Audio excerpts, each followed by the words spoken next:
I. I now propose that we go into public session. Is that agreed? Agreed. Just a second. Okay, we are now in public session. This is a meeting with Section 38 and 39 voluntary organisations. The purpose of this morning's meeting is to examine the role of voluntary organisations in the delivery of health services. This is our second meeting on the topic. The first one was held last month. On behalf of the committee, I would like to welcome to the meeting this morning from the Wheel Mr Ivan Cooper, Director of Policy, Mr Austin O'Sullivan, Director of Resources with WALK, an organisation supporting adults with intellectual disabilities.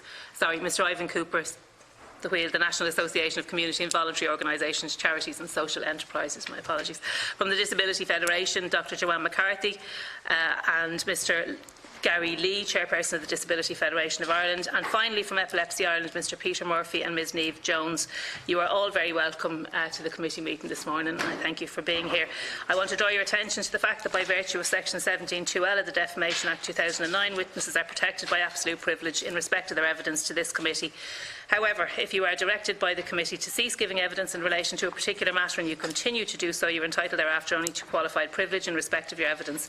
You are directed that only evidence connected with the subject matter of these proceedings is to be given, and you are asked to respect the parliamentary practice to the effect that, where possible, you should not criticise nor make charges against any person, persons or entity by name or in such a way as to make him or it identifiable. I also wish to advise that any open statements you have made to the committee may be published on the committee website after this meeting. Members are reminded of the long-standing parliamentary practice to the effect that they should not comment on, criticise or make charges against a person outside the Houses or an official either by name or in such a way as to make him or her identifiable. That's the formalities out of the way. You're all very welcome here this morning, and I now want to ask Mr Cooper to make his opening statement. Thank you. Chair, members of the committee, thank you for the invitation to speak to you today on the topic of the review of the group on the role of voluntary organisations in health and social services. As Director of Public Policy for the Wheel, I'm delighted to have the opportunity to present our position on the subject this morning. And as indicated, I'm joined by Austin O'Sullivan, Director of Resources for WALK, a long-standing member of the Wheel. Members of the committee, before introducing you to the Wheel, let me say right up front that the Wheel strongly supports the recommendations made in the IRG report. We believe their implementation will bring us closer to an optimised health service focused on maximising individual and community health. The recommendations, when implemented, will enable community and voluntary organisations that work in partnership with statutory funders to maximise the responsiveness and innovation they can bring to services. The Wheel is Ireland's National Association of Community and Voluntary Organisations, Charities and Social Enterprises, and we have over 1,600 member organisations now who together employ over 35,000 people and involve 45,000 volunteers in delivering their services and supports every day across the country.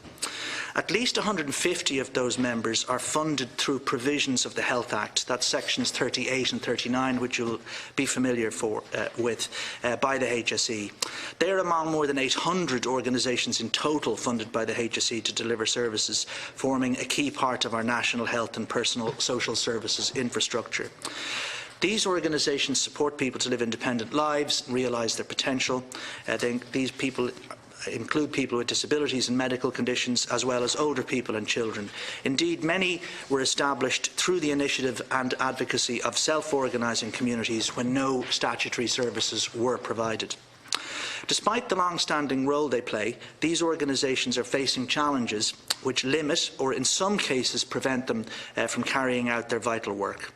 These challenges include inadequate budgets and annual funding structures that don't facilitate long-term service development, an increasingly demanding general regulatory and compliance environment which is diverting time and resources away from frontline services, a compliance and reporting system that is increasingly oriented towards financial compliance rather than effective service outcomes, relationships with the HSE which are becoming increasingly contract determined rather than collaborative in nature, and commissioning and contracting processes that put community and voluntary providers at an inherent disadvantage when compared to private sector providers. In many cases, these trends are resulting for our members in an inability to meet service demands and maintain the responsive, innovative and person-centred approach that has characterised the sector. The report proposes a range of practical and urgently needed solutions which would address these issues and improve the relationship between the state and the sector to ensure better outcomes for all. The authors listened attentively and took a great deal of care in reaching balanced conclusions, which, in addition to addressing the issues I've identified, also identified many areas for improvement in the practice of community and voluntary organisations. And although these challenges and changes will present challenges in themselves, I can assure you that the sector will not shrink from implementing them. Key recommendations in the report that we would like to bring to the attention of the committee include implementing a forum for regular dialogue between relevant departments and the sector, producing a charter for a new relationship between the sector and the state focused on collaboratively developing world-class services, agreement of essential services to be fully funded and mapped throughout the country, simplification of service agreements and avoidance of duplication in reporting, multi-annual budgeting to enable organisations to plan long-term, a system to manage deficits and provision of governance training and supports for smaller organisations. Finally, the Wheel believes that the Forum on the IRG report, which is now in the initial stages of planning, we understand, offers a very valuable structure to advance and implement the report's recommendations. This will be a key means to renew trust and improve collaborative working between all stakeholders. The terms of reference for the Forum should be transparent and open to consultation from representatives of organisations delivering services. I'll now pass to my colleague Austin O'Sullivan, Director of Resources for WALK. Thank you. WALK, founded in 1967, is a Section 39 HSE funded charity based in Dublin, providing community-based supports to 370 adults with intellectual disability and autism. WALK employs 205 staff. WALK receives an annual grant from the HSE to provide its core essential services. In addition to this core grant, up to 2008, WALK also received additional grants for salary increments and staff pensions. Commencing in 2008, WALK has had cumulative cuts of 3.2 million to its core funding. No increment or pension payments have been paid since 2009. In addition to this, additional costs of HICWA compliance of €187,220 for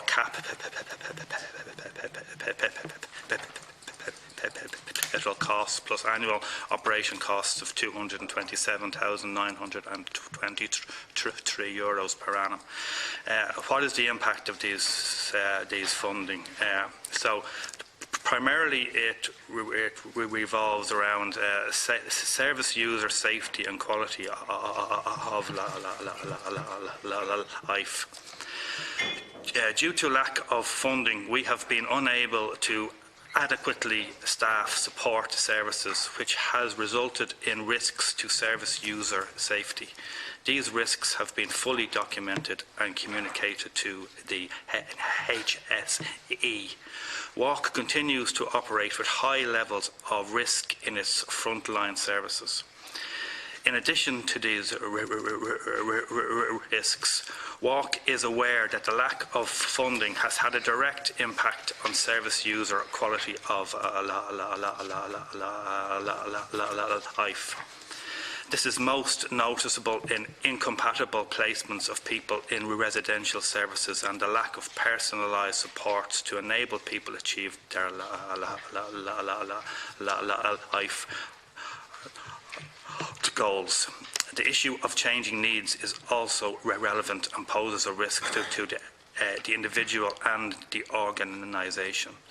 WALK staff earn on average 23% less than similar staff in Section 38 and HSE funded services. Attrition of experienced staff was running at 18% in 2018. This has a further impact on the quality of services provided. In 2014, St Aidan's, a similar Section 39 funded agency, received a ruling in the Labour Court that they were liable to pay increments to staff backdated to 2009. On the back of this, WALK staff have commenced industrial action. The unsustainable organisation deficits that have been occurring since 2009 due to the funding cuts have left WALK in a precarious financial position. Thank you, Austin. So just to conclude, the experience detailed by Austin there in relation to WALK is typical of the challenges facing the HSE-funded members of the wheel. The recommendations in the IRG report, which we're here to discuss and explore this morning, would go some way towards addressing some of those challenges, but not all of those challenges. And we look forward in working in partnership with the Oireachtas government, the Department of Health and the HSE and other departments and agencies to ensure that we can see the very positive recommendations in the report implemented and play their part in having the health service and social services that Ireland deserves. Thank you, Chair. Thank you. And before I move on, I want to welcome our visitors in the gallery and also to welcome people who are watching this from outside, because I know that there are people who watch this issue very closely, and indeed I just want to issue a welcome on behalf of the committee. Ms McCarthy, I now invite you to make your statement. Your colleagues will go next, if that's okay. That's no difficulty, yeah. Thanks. Mr Murphy, thank you. Good morning, and thank you very much to the committee for the opportunity to speak on this important issue this morning. For over 50 years, Epilepsy Ireland has been supporting and representing people with epilepsy and their families. Epilepsy is one of the most common neurological conditions, affecting 37,000 people in Ireland, including 10 to 15,000 people who live with uncontrolled recurrent seizures. It can be a source of major, long-term, yet often hidden and stigmatised disability, affecting a person's employment, education, independence and psychological functioning. Epilepsy Ireland receives Section 39 funding under 7 HSE service arrangements to provide a range of community-based services. These are delivered by a team of 11 community resource officers, all of whom work part-time around the country.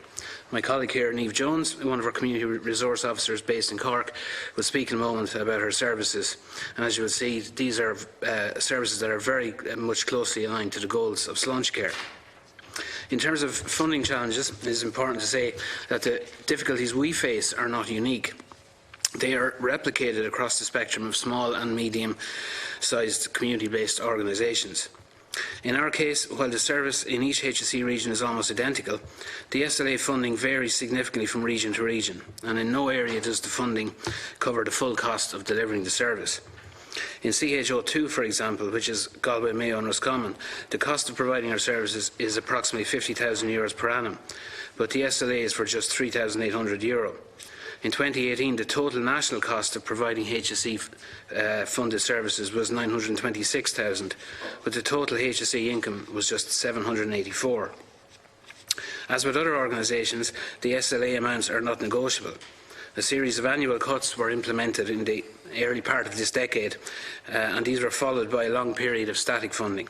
Today, it is 12% lower than it was in 2010. This has been compounded by growing pressures in terms of costs. In recent years, we have worked to innovate and to expand our services in response to changing service user needs. As a result, the total number of service user contacts nationally has increased from 14,000 in 2014 to 20,000 last year. This, along with economic factors generally, has led to increases in virtually all direct and indirect operating costs, with the notable exception of pay, which remains at similar levels to 2009. The cost of maintaining quality assurance and governance standards such as the triple lock, vital to funders and indeed all our stakeholders, have also significant resource implications that did not exist a decade ago.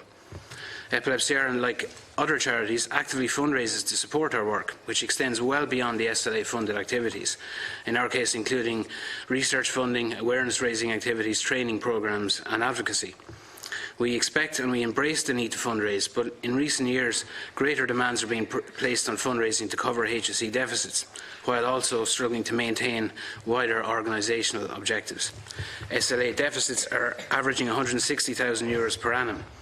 Driven by this, and despite tight cost control, over €600,000 of reserves were utilised between 2013 and 2017 to cover overall organisational deficits.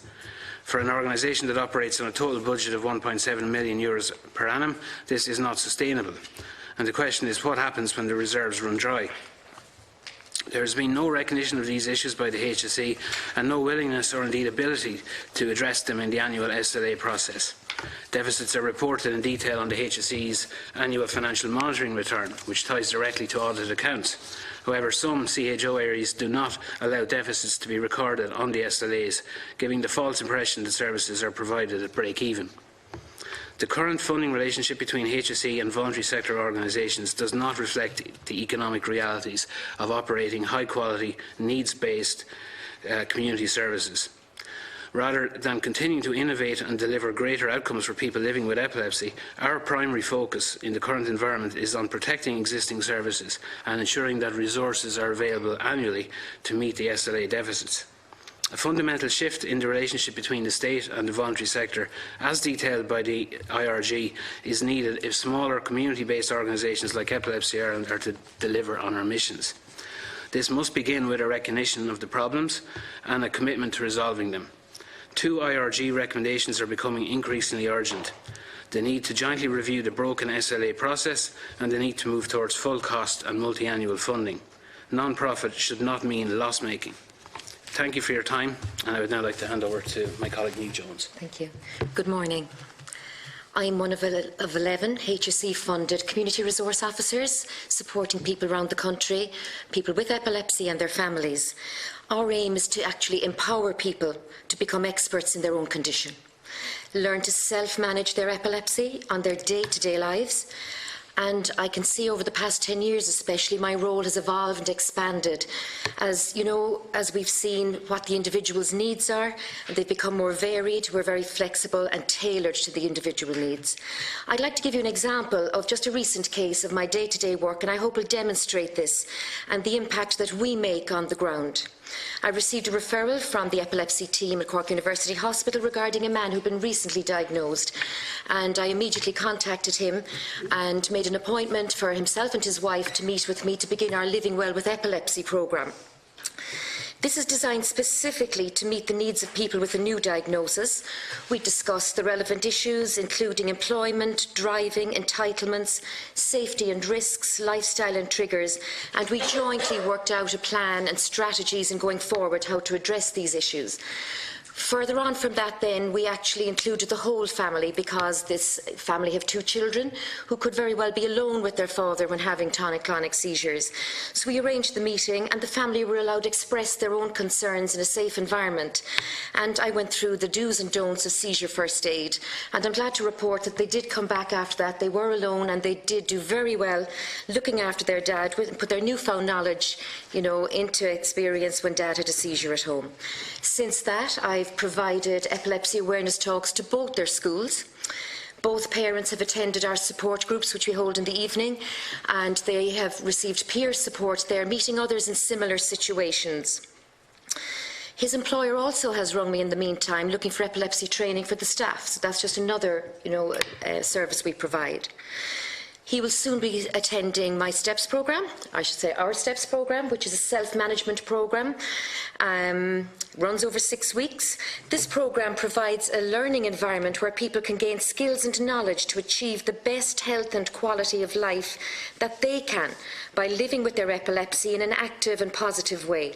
And hopefully he may later avail of our Innerwise service, which is a more advanced personal development and well-being programme. These innovative services have been developed in response to unmet needs, and evaluations have shown very, very positive outcomes. Our programmes also strongly complement HSE's slowing to care objectives, such as the promotion of patient-centred, self-management interventions in chronic conditions. In the near future, it is community and patient organisations like Epilepsy Ireland that will play a key role in making slowing to care a reality.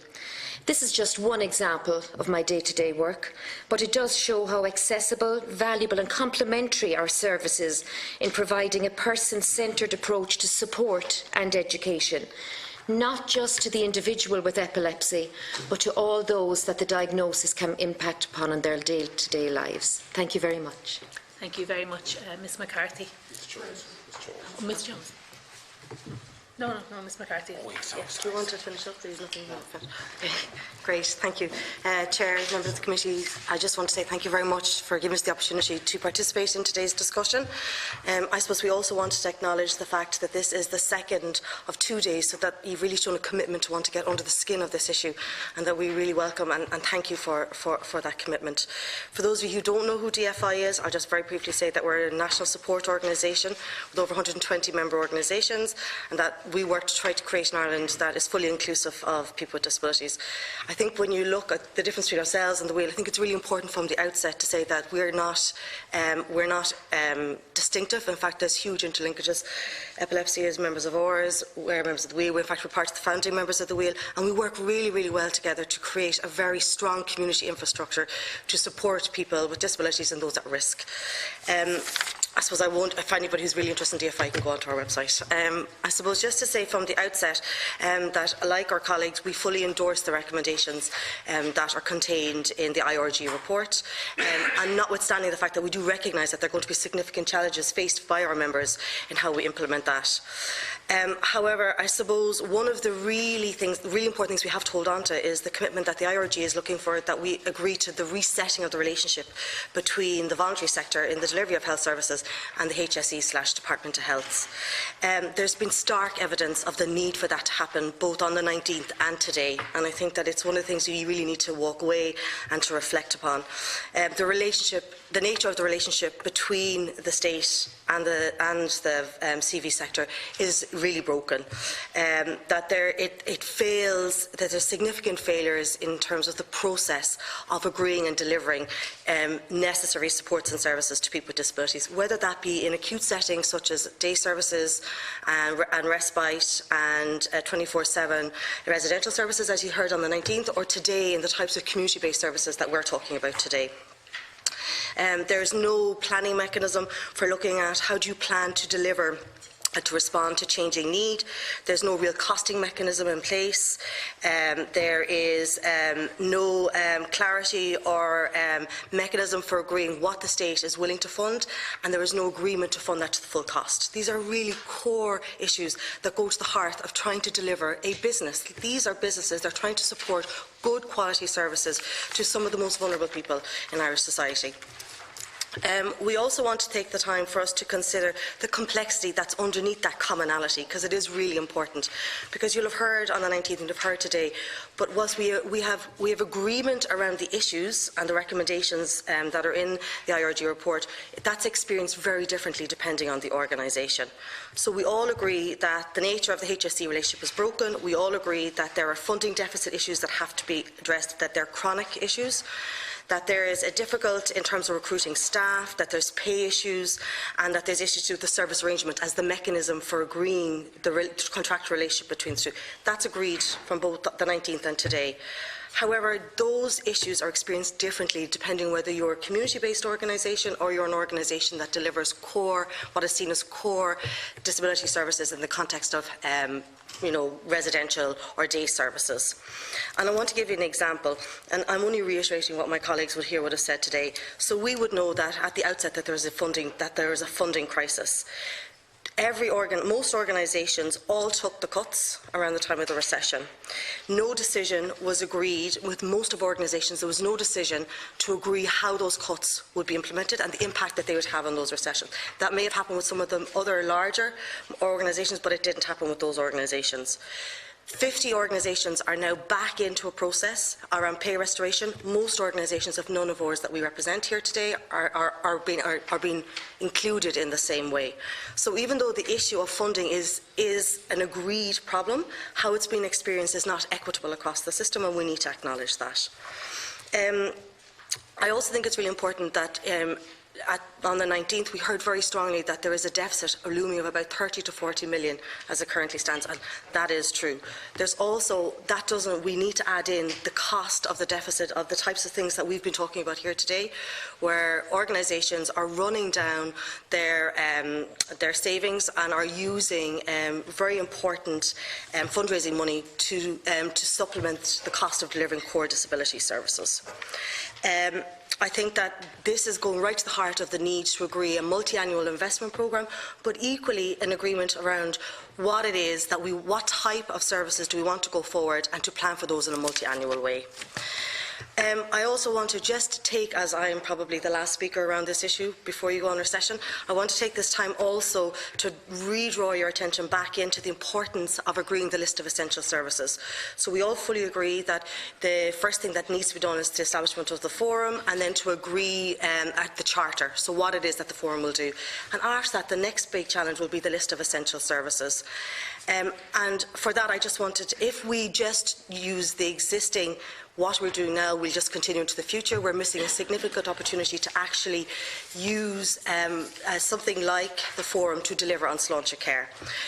I just want to give you an example of what it is that the money for disability, how it's used in 2019 budget. So there's 1.9 billion in going into disability services for 2019. That's a significant amount of money, and we all have to acknowledge that. I suppose the decisions have been made around how that money was being applied.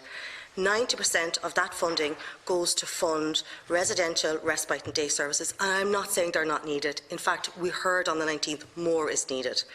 But that just means 10% of that 1.9 million is used to resource and fund essential community-based services. Day services, respite services, they resource and respond to the needs of about 30,000 people with disabilities and their families. There are over 600,000 people with disabilities living in Ireland today, most of those struggling in their own homes and with changing needs and conditions. And as community-based organisations, in the types of services that we've heard about today, those examples are what help to keep them living in their own homes and staying as well as possible and away from heavy, expensive services. If that isn't value for money going forward, we'll have to ask questions, what is? I just want to say that we did a quick, before coming in today, we did a quick tour de table with some of our member organisations, just to make sure that we were still on the pulse of the issues that are being experienced by our member organisations. I just need I suppose, just a quick snapshot of the organisations we spoke of. Most of them, and these are small organisations such as epilepsy, MS, post-polio, you know them, they're family names, you all know them, they're in your local communities. Of those, most of them carry a service arrangement with between 2 and 9 CHOs. The administrative burden of that on a small organisation. Of those, none of them were fully funded.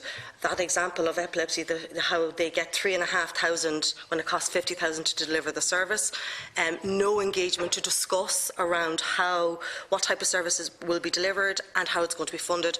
That's a common experience across the board. I should also say some organisations have been really feeling the pressure to use and divert existing resources to deal with increasing health demands.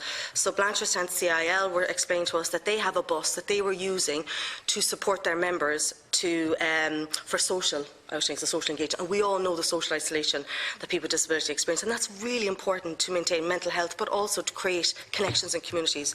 Increasingly, because of the increasing health needs of that particular cohort of service user now, I hate that term, but of people with disabilities now who use their service, they are now having to use that bus to ferry people to and from medical appointments. So they are doing core health business, and that's not ever been acknowledged in their service arrangement. Again, the issue of the fact that they're not allowed to record deficits, huge problems, and oftentimes none of them, and no organisation, they will not have a formal face-to-face relationship or meeting once a year with the HSE to agree their service plan. These are very core, basic issues that need to be addressed in order to support, I suppose, that network of vital community services that support people.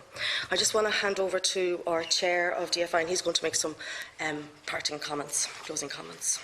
Cathaoirleach, committee members, again, thank you for the invite this morning.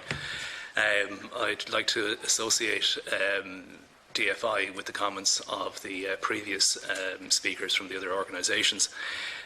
Following on what Dr McCarthy was saying there, it's imperative that community-based supports that serve 95% of people with a disability are recognised as essential services. The list must be sector-specific and be respectful of the needs of people with disabilities. The majority of people with a disability would identify measures such as respite, personal assistance hours or community programmes as essential services. The importance of community-based services is emphasised when one witnesses firsthand the impact it can have on service users. And some examples were given, and there's more examples in our submissions to the committee. It's crucial to recognise that voluntary organisations are businesses. In order to function, they must have an open dialogue with the state, namely the Department of Health and the HSE, which can be facilitated through the establishment of the forum as recommended in the IRG report. Also, we need contracts that are fit for purpose and specific to the services that we provide. Voluntary organisations must be provided with the opportunity to plan for the future through multi-annual budgeting. To allow for equity across the sector, the services that benefit all people with disabilities must be recognised as essential. We recognise that the disability voluntary sector has its own issues that must be tackled, and the implementation of the recommendations found in the report will be a challenge to both the sector and indeed the state. However, it is of paramount importance that action is taken and real change occurs in the relationship between the state and the voluntary sector. A healthy working relationship stands only to better the lives of service users. The IRG report was an evidence-based report. The committee was chaired by Ms. Catherine Day, as we know. It's February since the report was issued. We haven't seen any progress in relation to the report in that time. Our concern is that it's going to be shelved. It can't be shelved. The state needs the voluntary sector. The voluntary sector provides essential services to people that the state should be providing services to. So I would say that the relationship between the state, from our experience, the relationship between the state and the voluntary disability sector is broken. And I would echo the comments of previous speakers in relation to that, and that something needs to be done about it. Thank you very much. Thank you, and thank you all. And before I come to questions, I just have two very brief questions of my own. So the first relates to Ms McCarthy, what you said there in relation to we're not allowed to record a deficit. So we had some discussion, as I'm sure you'll be aware, on the 19th with regard to the impact that has, and as you say, you're a business. In business terms, that there's a name for what that is. I don't want to be throwing it around, but we know what it is. But just the HSE, just so I'm clear, the HSE are the people who will say to you, you may not record that deficit, but we do expect that services will be delivered. And your organisations take effectively, and you can confirm this for me, but your organisations effectively take referrals from the HSE. So people will be, in the community and told, here is where you can access this support. And I think Ms Jones illustrated very, very well exactly how that works. Now, it strikes me that there is an attitude of we want it, but we're not prepared to pay for it, coming from the HSE. But you might maybe expand on that, just in terms of how the relationship works. But what I'm hearing, and I could be wrong, but what I'm hearing is, on the one hand they say, oh, we desperately need you, and then on the other hand they say, well, actually we're not prepared to pay for it. So Maybe I'll start, but I'm sure that some of my colleagues will be able to better illuminate in terms of the experience of design and service delivery. I would say that for many of the community-based organisations, they will not even say that we desperately want to. So this is some of the problem. There is, and even if you look at Sluncher Care, we recently had Ms McGahey in with us. I suppose there is an interpretation of what is a core disability service, and even those core services, as we heard on the 19th, are being significantly challenged in terms of how they agree to deliver services. I would say that the word auxiliary services is often used to describe community-based services. There's probably a lack of a full understanding or appreciation of the value of those services, because organisations do not necessarily even have face-to-face meetings ever with the HSE to agree the service model. There's no even discussion around what they're willing to fund. So I would say you probably need to even take a step back. There's a historic funding relationship that gets delivered through the service arrangement, whether there's a contemporary understanding of what these organisations are doing, or indeed the fact that this is the future model going forward, you know, delivering person-centred community services as close to the person's home. This is being operationalised by these organisations, but I suppose we fund a very particular model, and that's where 90% of that funding going, and that's where the relationship is being driven. I don't know if any of my colleagues want to talk particularly about. If I could just direct one question at Ms Jones, if you don't mind. Could you maybe just describe for us what would have happened in you gave us an example.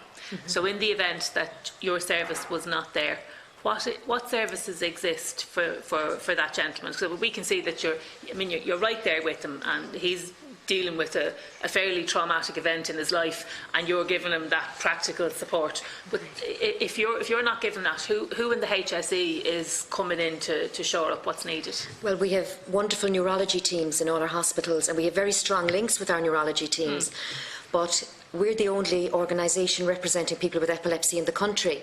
So once the epilepsy team do all their education and support within the hospital environment, you're then out in the community.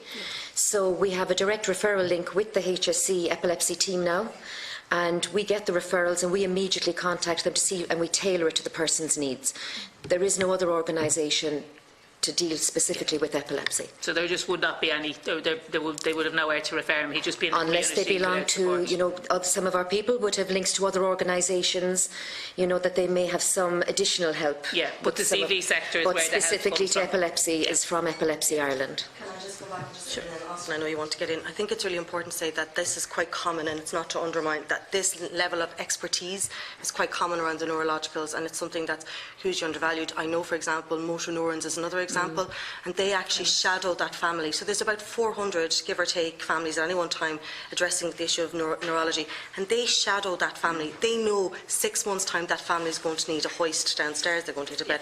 So these organisations, they are able to predict and provide a service, a wraparound for a service in the community that really sustains the capacity of those families to be able to live with those conditions. Sorry, I just want to say before. Yeah, fine. Just going back to your question there on how service level agreements operate, they're fundamentally divided into 3 parts. The first part is very straightforward. It's the quantum of service that your organisation is going to provide on behalf of the HSE, and that's either numbers of people or number of hours, and that's fairly straightforward. The second part is then the cost. So how much does it cost the organisation to provide those services? And then the third part is the amount the HSE are going to actually pay you. Now, in the vast majority of cases, there is a fundamental difference between the cost of providing those services and the amount the HSE pay. But HSE don't allow you put the actual cost of providing the services into your SLA. You can only, so you have to manipulate it so that you show the costs equal the amount that they're paying. And obviously it's very difficult for most organisations to get the chairman of their board or chairperson of their board to sign off, because they're signing off on something that's not really true. Thank you very much. So I'm going to take questions now. Deputy O'Mahony. Thank you very much, Chair. I'd like to welcome you all here this morning, and I suppose to thank you for the Trojan work that you do, and it was great to listen to you, I suppose, and that everybody is here together and that we're all on the same hymn sheet, so I think this meeting, is or should be very productive. Mr. Lee, I very much agree with you about the report being launched 5 months ago, and we're now facing into summer, I suppose, quiet period or whatever. Now, I sincerely hope it won't be shelved, but I am concerned that nothing has been done, really. And can I just ask you, have you approached ministers, or are you pushing for the implementation of it, or are you, with respect, just waiting for it to happen? Yeah, if I may just jump in, I mean, we're taking every opportunity that's available to us to raise it with officials and to raise it with the political parties and politicians when those opportunities present. So I think it's very well known that the voluntary sector is enthusiastic in relation to the recommendations in the report and are very concerned to ensure that the report is brought to the attention of policymakers, understood in its entirety, and that there's a commitment to implementing it. So we're delighted to be here for that very reason today. Yes, good. And Mr. Murphy, with regard to the funding, you were saying it varies between each of the areas. Offhand, would you have figures for CH04? Not off the top of my head. Okay. Can I just ask why do they vary so? Well, I guess it's very at this stage it's very much a historical issue, going back, I suppose, to the old health boards, and I wouldn't necessarily have the sort of history going back that far. I mean, I certainly would have, I'd be able to comment on it from the sort of documents that are available in our own case. I suppose originally there would have been what was known as Section 65 funding back under the old Health Act, which was individually negotiated, I guess, with each local health board, as it was then in the pre-HSE era.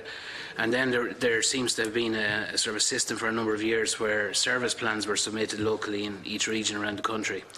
And again, they would have sort of, if you like, grown up individually in each region. And then, I suppose, around the turn of the century, there was a process called the Harman Review, which brought in basically, funding arrangements, if you like, for a number of sort of smaller and community organisations like ourselves. So all of these kind of things happen individually and have basically led over the years to just individual amounts, and then when the HSE was set up and the SLA process began, those amounts seemed to just transfer over, and they've stayed stationary pretty much ever since. Yeah. So it's a pity, though, isn't it? That every area, pro rata even, hasn't the same funding, and it's supposed to. Yeah, and as I said, there's CHO4, that's this southeast area, isn't it? South Cork. Oh, Cork, sorry, beg your pardon. I'm trying to count from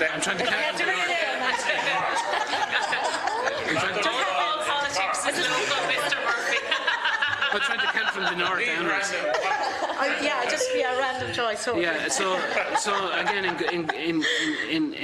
in Cork, I mean, Cork and Kerry together is our south area. Yeah. It wouldn't be the worst funded area, but again, it's not one that would be anywhere near the full cost. Best of people there. Sorry? The best of people. We actually have an extremely good service in the area. I'm not just saying that because Niamh is here. But yeah, I mean, I suppose there's really one area that, which is the southeast area, which would be anywhere approaching 100% funding. Normally somewhere in the region of 90 to 95% in our case. But it is worrying that no area has the full funding. I suppose more look to the people who have. It's at its most extreme in CHO2 in the West, but again, that's not to necessarily single out the West. I mean, we have to understand as well, to be fair, that funding isn't necessarily given down to each CHO area to distribute as we would like. So I think that is an important point to understand as well, but it's often not very easy to understand the actual decision-making processes that go on behind the scenes. I don't know if transparency is the right word, but from our point of view, we have our contacts, we have good relationships with our contacts in every region. It's just the decision-making process is not very clear. Okay, thank you. And just to finish up, Mr. O'Sullivan, I know Walk were part of the OWL programme and with CARE, and I suppose when this was muted at the start, I was a bit dubious, but I must say, having gotten to know the lads and the girls, it was just fantastic to see their confidence growing, and they really have become very much part of here, and I know some of them are giving up today, I think. And I just want to wish them well. They were an excellent initiative, so well done. Did you find it good? Like, absolutely. Are you happy that? Fantastic. It's really our purpose is to create opportunities for people with disability to have normal experiences that we take for granted, and to have the Irish Parliament as the first Parliament in the world to have such a programme is just absolutely fantastic. That's great, and as I said, really well done. It was an excellent initiative. Thank you, Chair. It is, and just to join on that, and to say particularly to the Count Corla, who I know really drove this. It is a fantastic programme, and sold it to us. The whole committee, wishes everyone who participated in it well. And given that we've had a bit of talk about Cork and we've a match coming up, I'm just going to say up the Dubs. I'll leave it at that, and I'll go to our next contributor, Deputy Kelly. Margaret. No, I'm not next. Okay, I've Deputy O'Connell and Senator Burke then. Okay, sorry, so Senator Burke. Yeah, yourself. Thank you very much for your presentations, and just thank you for all the work that you are doing in some cases where you're relying a lot, in fact, on raising as well as trying to source grants from the HSE. You're also trying to raise money voluntarily, and every organisation is involved in that. And I suppose one of the issues that I have in relation to healthcare at the moment is, we seem to be continuously rising in respect of the expenditure that's going into healthcare. And I'm not sure whether or not we're doing it in the right way. And I've raised this already with the HSE. People here may not be aware, but there's an extra 16,000 staff now working in the HSE compared to 4 years ago. I'm not sure whether you're aware of that or not. And I don't think there's been any growth in the numbers of people working in the voluntary sector. In the organisations you represent. That certainly the funding hasn't been given to increase the number of people to the same extent as what has occurred in the HSE. And I suppose one of the things that I have to look at in looking at all of these is the whole area of budget. And for instance, I've looked at the 2018 annual report of the HSE, and over 4.6 billion. My apologies. 4.4 billion was paid out to the various organisations, Section 38 and 39 organisations, which is a huge slice of the HSE budget. And it's something that we now seem to be very reliant in relation to delivery of services on a whole range of organisations to deliver care in an awful lot of areas. Like, for instance, you take in relation to epilepsy now, for instance, is the one in particular where we're very reliant on your organisation to deliver care. And I'm just wondering, is there a need for a more coordinated approach? For instance, there must be a situation where there are some organisations delivering the same services, and whether or not there should be a look at, can we deliver better services by more coordination between existing organisations and the HSE?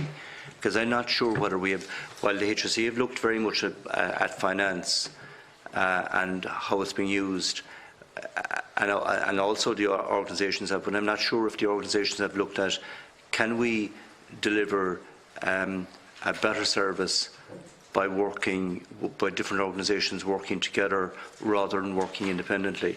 And I think that's one of the areas that I think we looked at. I think there's well over 3,000 organisations getting funding from the HSE.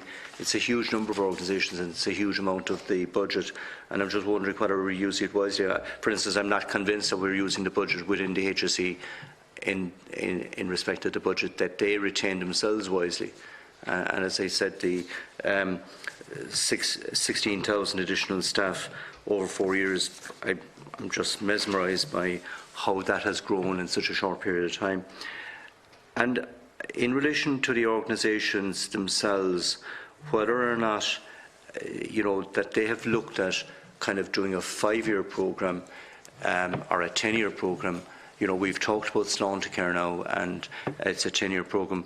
Whether the organisations have looked at, in relation to forward planning, as regards, in some cases, whether it would be beneficial for merger or amalgamation or delegating out work that one organisation are doing where another organisation is also providing the same service. And I'm just looking at if we have looked at that whole reorganisation issue. It happened, for instance, it happened in the trade union movement going back 25, 30 years ago, where there were a huge number of different unions. And, they came to the conclusion that they would gain a lot more by amalgamating and working together rather than working independently. And I'm just wondering if that whole issue has been looked at, because I have the list of the 2018 annual report of the HSE. It's a huge list of organisations. I know some of these organisations are getting huge funding because, you're talking about some of the voluntary hospitals are included in that 4.4 billion euros, but it's a huge slice still of the whole health budget, and it's about, can we deliver services in a more coordinated way in certain areas? And certainly, I'm not taking from the Epilepsy Association. I know that there's no one else can replace them because they're very comprehensive in what they do and the work that they do. But I think there is duplication going on as well, though. And I'm just wondering, can we do a better job on that? Yeah, I can take it. I can start, and at least some people can come in. And I think that's always a question that people ask. And we do hear these large numbers of organisations. I suppose we have to remember that. So I'm probably going to go forward, if that's okay, Senator. So I suppose the first thing to remember is the fact that 90% of the funding goes to a very small cohort of service delivery organisations. All right. So you are talking about the number is not that large number. It's 1.9 million goes into the community the voluntary sector part of the disability programme, and 90% of that goes in one particular way. I do think that. There are opportunities for looking at service design. So we have, for example, we have a neurorehabilitation strategy. Okay, it was published a year or two ago. They're focusing on the clinical side of it, where there is a part of it that talks about the community side, which would bring organisations such as epilepsy and others together to look at where there is ways of sharing service and where they can plan for need, and then going to the HSE funding that need for community-based services. So there is opportunity, but don't forget, most of these organisations are bringing significant resources. They are co-funding services, so how do you build that into the mix? Because we can't afford for epilepsy not to be using at the moment its own resources to deliver services. And then the second thing is they have a significant amount of expertise that isn't in the system if you don't protect it. All these organisations have huge links with the European associations, with research groups, and that level of expertise and added value has to be also valued and brought into the system.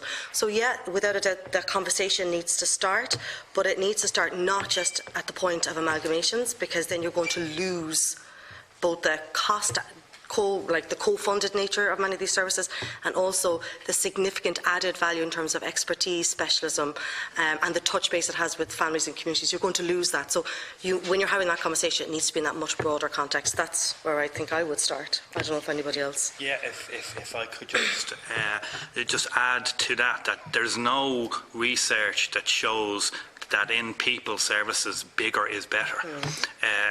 in fact, the research that we have done shows that when organisations get to a certain size, the person gets lost. And certainly our experiences and the experiences of other community and voluntary organisations is that they are organisations that arise out of the community to meet the needs of the community that they serve, and that once you have organisations that are disassociated from the people, that the outcomes for those people are far less. So I am aware that it is a stated objective of the HSE to be dealing with far fewer organisations, but I've yet to receive any evidence from them as to why they believe that makes sense. Back on that, I mean, people get lost in big organisation. Isn't that exactly what you're now dealing with in the HSE? In that, I would presume a lot of the organisations find it difficult to actually tie down one individual in the HSE to make a decision.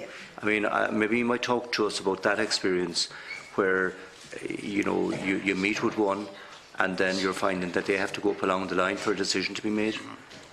Maybe you might just talk about that, because it's one of the problems that I'm finding with the HSE is that I can contact and make representation on a particular issue, and while I might make it to A, I find that A passes it on to B and B on to C and C on to D before I can actually get a decision. And I'm just wondering, are the voluntary organisations finding the same problem? Yeah, well, I can just say from our experience, there used to be a very collaborative relationship with the HSE. Every area had its own development committee where every organisation met with their local HSE people and discussed the issues that their region were facing and how best they could actually deal with them. The relationship with HSE is now purely a transactional one, so there's no partnership, there's no coming together to solve the needs of the cohort of people. And certainly we would find that the person who you meet face to face has no power to decide on even the smallest thing. Everything has to get sent up and up and up and up, and you could be waiting for years and years and years before the answer comes down and down and down and down. So the efficiency of communication between the sector and the HSE certainly has an impact on the ability of organisations to do their day work. And does that then lead to a situation where there's a huge amount of time given over by the organisations in trying to follow up and trying to get decisions? Oh yeah, absolutely. Sorry, Mr. I think wants to make a point there. Just adding some of the points there. If we, again, Dr. McCarthy's indicated, if we take a step back from it, really the role played by the voluntary organisations, the community organisations in health and social services is well understood by this committee, and it's in every community in the country, and it's inextricably intertwined and bound up into our core health and social services. In actual fact, the two are no longer separable. They need to be understood to be part of a system that needs to be re-understood and adequately resourced. Now, the IRG report, Catherine Day and her team, when they published it, they engaged very deeply with this particular issue and made a strong recommendation. Dr. McCarthy alluded to it earlier on, a central core recommendation in relation to the idea of essential services, that we're never going to escape this kind of circular conversation we're having. In fairness to folk who work in health services administration and in the departments, they're all under intense pressure themselves in relation to delivering outcomes and in relation to scrutiny, and all right and proper, of course, in relation to budgets. So everybody's under pressure, but a core recommendation is that we need to agree and identify what are the essential services that people should have available to them in their day-to-day lives, in their communities, and work backward from that. It's kind of like the old idea, most of us are familiar with the terminology, outcomes-based working, and there's some theory there, you know, inside the HSE there are people who are thinking about this, and in the Department of Health, the Sláinte Care Office is established now, maybe looking more towards ideas of commissioning services, where we look at what the outcomes are, and then we agree, are those outcomes going to be sufficient to meet community need? But ultimately it starts off with having a clear sense of what the need we're trying to serve is in communities.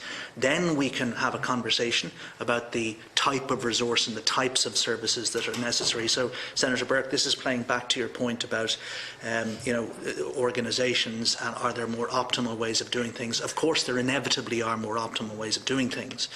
But to approach it, if reform is going to be structured around making central administrators' lives easier, okay, then the problem will be we'll have administration-led services that will become increasingly distanced from communities. If the reform is designed to make services more flexible, innovative and responsive at ground level, then it'll be the other way round. We'll end up, in actual fact, with a devolution and a delegation inside the system to the most closest possible place where accountability should really be experienced by individuals who require services.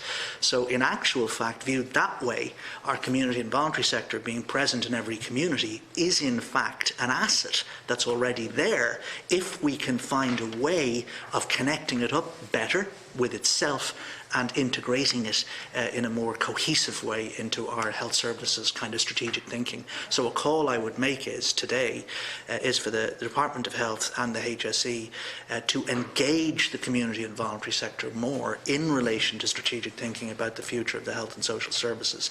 And the sector won't be found wanting ultimately in understanding the part that it needs to play in relation to well-designed services. Thank you. I do want to move on, Senator Burke, if that's okay. Senator Dolan, thank you. I too want to very briefly welcome all the witnesses. I've had a long connection with all of them. I think in my DFI involvement we were very core to the importance, and this goes to the thing about cooperation, of the establishment of the wheel as something that was bigger, and the whole community and voluntary sector. So that's an example of understanding that it's beyond yourself, and indeed Walk and Epilepsy and so many others who've been part of the movement for a long time. This report, I think, gives our committee, Cathaoirleach, a strong basis for focusing our work over the next year or two around the whole disability issue, because it raises some of the critical strategic issues that were there and then brings it down to the brass tacks. The Sláinte Care, or not Sláinte Care, the IRG report talked about owing a debt of gratitude to the people who work in the voluntary sector. It didn't say the people who were employed in it, it said the people who work, which takes in both. The dependency, the high dependency that's there as an integral part of the whole sector. They said they were struck by the need, the IRG folk were struck by the need of the organisations that they engage with to be listened to, and their willingness to find a new basis for cooperation. So that's the last part of that is a challenge to the voluntaries, as well as just saying they're great. And they say that Ireland benefits from a strong public service commitment in both the statutory and voluntary sectors, and maybe that's a place to start engagement between the HSE, the health services, statutory health services, and the voluntaries, and the importance of retaining the sector, but underlining recognition, and this may be a soft way of putting something, the recognition to its legally separate nature. They're not subcontractors of the HSE. I think so. How do you respectfully engage? I think there's some of the things that go to the heart of it. And it also says the sector must also recognise its dependence on the state. So that it is a two-way street. Let me go then quickly, because we are genuinely stuck for time. Across to the witnesses, we've been here before, folks. We had the supporting voluntary activity, which 20 years ago, a whole of government thing, all the departments, an implementation group, the whole works. A policy that came out in 1999. Now, that has withered on the vine, and it withered fairly quickly. So,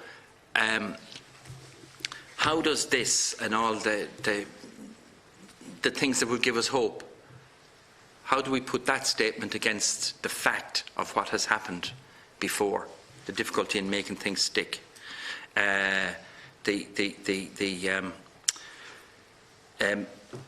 direct question, is there actual respect for, and this is the term used in our charity legislation, the public benefit that these organisations bring?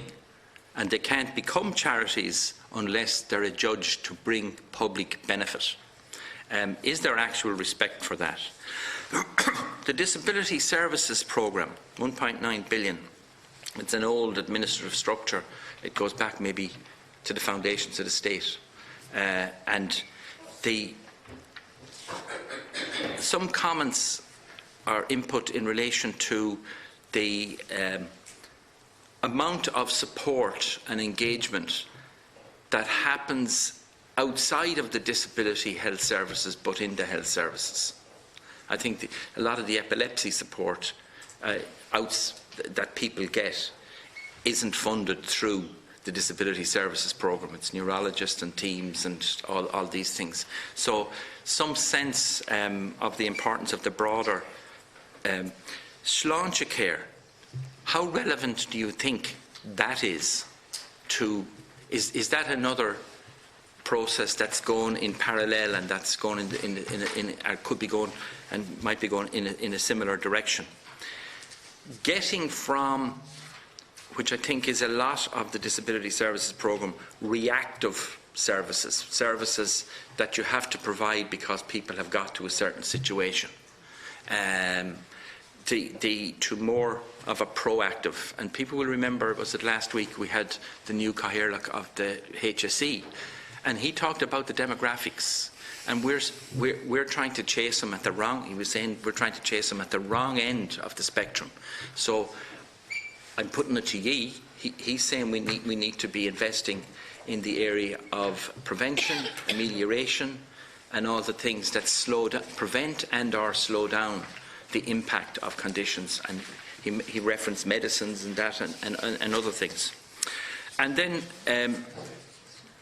advocacy, the advocacy role and the work that's done outside of the specific health and disability. Niamh Jones talked about schools, family, employment, and others have made reference to, in the same way. That's it in a nutshell. Margaret. Thank you, Senator Dolan. So, can I ask for Ms Jones? Thank you. Well, I was just going to give my own opinion from working on the ground. I'm not the figures person, the administration person, but looking at sláinte care, we are there. We are doing taking a very person-centred approach.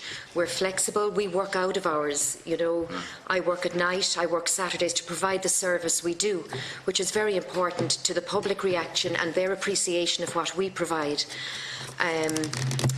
We're accessible. We work in the south, the southwest region, right up to the north. We work everywhere. I think what I'm trying to say is it should not just be on paper. It should be on the ground. It should be looking at what I'm doing. I'm the person out there along with my 11 colleagues, and we are providing a service that is recommended. We're full of talk about person-centred, accessible. How many of us can do that without the resources? We do need those resources to do it. You've mentioned as well that the funding is going into main sources, and whereas a lot of ours has to come out of fundraising, has to come out of other issues for us to provide these formalised programmes. We provide a continuum of care outside the hospital environment, from new diagnosis right through their lives. It may be a parent at the beginning. I'm now meeting up with children that have come through, now young adults, and I'm going with them into colleges, providing epilepsy awareness throughout our colleges throughout the country. They're going into employment. I'm only belonging to one very small organisation of the whole group that Dr. McCarthy has been speaking about. And I think to look at what we're doing on the ground, and I want to kind of get rid of a misconception that we don't work with other organisations as well. I mean, obviously we need to go there and look at that, and I know, as you've said, we're a very specialised organisation. We link on the ground. We have very strong links, and I don't think it is appreciated how much we do link with the neurology teams. But outside those neurology teams, in the community, we couldn't exist without networking with each other, education centres, acquired brain injury organisations, mental health organisations. We're linking continually. How you formalise that, is the way going forward. But I just want to say we're not all working in isolation either. We do work with people on the ground, and maybe to look at what is happening on the ground, please, not just on paper. Let it work, not let it be the words. Let it work on the ground. This is all about the person with the condition and the people it impacts in the community. Thank you, Ms Jones. Ms McCarthy. So basically, I'll just probably going to run through one or two of them. So, and they'll probably fall. So the whole thing is about the 1.9 billion. I think it's really interesting that of that 1.9 billion, and going back to it, 90% of that, it does do very core specialist disability services. And that's what you were talking about on the 19th. It's the day services, it's the 24/7 residential services, it's the respite. There is that 10%, which is a lot of what we're talking about today, and they're funded through health or through disability services, but they could as equally be funded through primary care. Or they could be equally as funded through.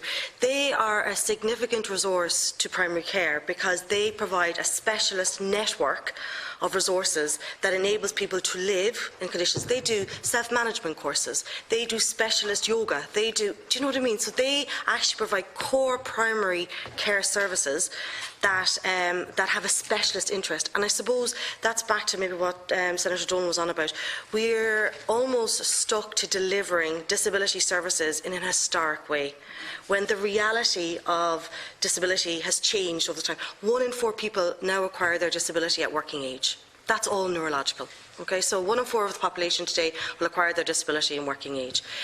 And many of those are, for example, people with acquired brain injury, people with MS.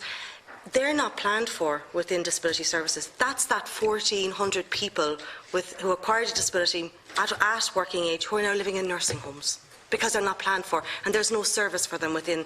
So we need to think differently about what sort of service are we willing to offer people with disabilities. And that does include planning for better demographic planning for the 30,000 people that are in core disability services, but it equally means that we need to plan the value of community-based disability organisations into the delivery of generic primary care community-based services at local level. So where you will pick up the phone and you will ring your epilepsy person, you will ring your MS, you will know, the HSE offices should know who it is as the person that is the motor neurons person in their region, and that they plan in a coherent way the delivery of that community services to that person, whether it be through primary care or through disability support services. So I think that might, I don't know, John, and in that way then, obviously, you can see how critical Sláinte Care is to actually fully understand what community disability services do when it's beginning to plan its services. And actually, only interesting, DFI had a seminar and we brought in Ms McGuy, and she herself did acknowledge that, and she did say that she does recognise how critical it is for them to look at the recommendations from the Catherine Day report in this context. So we do know it, but I suppose, and she also did acknowledge that that she felt that maybe disability in its entirety hadn't been planned into Sláinte Care where they are now, but that she was open, and obviously hopefully following our seminars we'll begin to do that. So without a doubt, Sláinte Care should offer a way to create that threading between specialist and disability services in mainstream, and then specialist community services and core disability residential services, if you want to put it that way, or wraparound services. So it should allow us to thread those and to see them as a tapestry of opportunity, so that people can come in and out of different types of services depending on what the need is. So that's kind of where I'd be at. I don't know, Ivan. Mr. Cooper, thank you. Thank you, Cara. Look, just to engage with a few of the points that John, Senator Dolan raised there. So in relation to the respect for public benefit piece, it's kind of, you know, at senior leadership level in departments and in agencies, this respect is articulated. It's there formally on paper in strategies and documents. The system knows that it's reliant and dependent in many respects in relation to organisations and the work they do on the ground. So it's articulated in that way. There's a danger that the words don't move from that leadership level into practical application in terms of day-to-day realities between funders and organisations. The system is under stress, organisations are under stress, funding agencies are under stress, as I indicated. Many of our members will report, for example, that they experience this double kind of attitude to them, that formally they're respected, but when it comes to the nuts and bolts of the contracts, of the service arrangements, of the annual negotiations around budgets, the relationship isn't felt like that at all, and it's felt more as a relationship that's moving in the direction of control via service contract, okay? And some members will use stronger language, manipulation, or, you know, some very strong language is sometimes used. So there's mixed messages. It's like the relationship between the funded organisations and their funding partners, statutory partners, is a marriage that's under intense stress right now, and it's in danger of coming apart at the seams.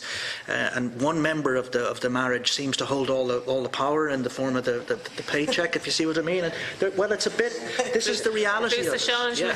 And they're putting a brave face on it. They're putting a brave face on it in public when they're out and about. But even that's starting to wear off. So there's something stretching the metaphor. There's an issue there. So is that respect? I'm engaging with John's question directly. Is it respect if you say you respect someone, but your actions don't seem to be read by others as being very respectful? So there's an issue here, and it's coming to a head. Another point just John made, have we been here before? Yes, we've been here before. It's relating to the same thing. It's the positive language. Now, something happened, 10 years ago, where the voluntary sector, where everybody's awake to the stresses and the strains. But, Austin articulated the extent of the cuts that were there. They were never reinstated. Demand is continuing to rise. And I just want to, my final remark, just in relation to coming back to this idea of essential services. We're going to be in a Groundhog Day conversation until we can get this one nailed. We have an opportunity through Sláinte Care and this report in relation to doing it. And I think it's important for us, given the forum that we're in now, to signal very strongly, to officials in the system, in departments and to politicians and to everybody, that the sector doesn't want an adversarial relationship. It wants a relationship of partnership and collaboration. That's what we're about. That's what we stand for, and that's what we model in our own work. But partnership work is difficult, and it's like that marriage under stress. It will come apart if we don't take positive action in relation to doing something about it.